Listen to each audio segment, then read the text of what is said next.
Welcome. In this quick tutorial, we are going to show you that how to see someone's profile without knowing him.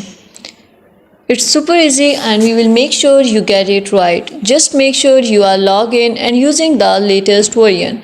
Make sure to watch the complete video and follow each step carefully to avoid forgetting anything and making mistakes. Firstly, you have to open this profile mark.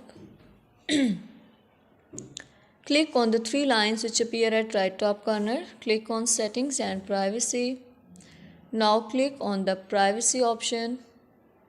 You have to scroll this bar and profile views off.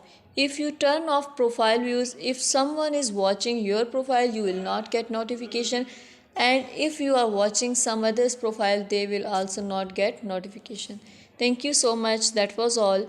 Please consider showing your support by commenting, liking, sharing and subscribing to our channel for more valuable content in the future. Your engagement is highly appreciated.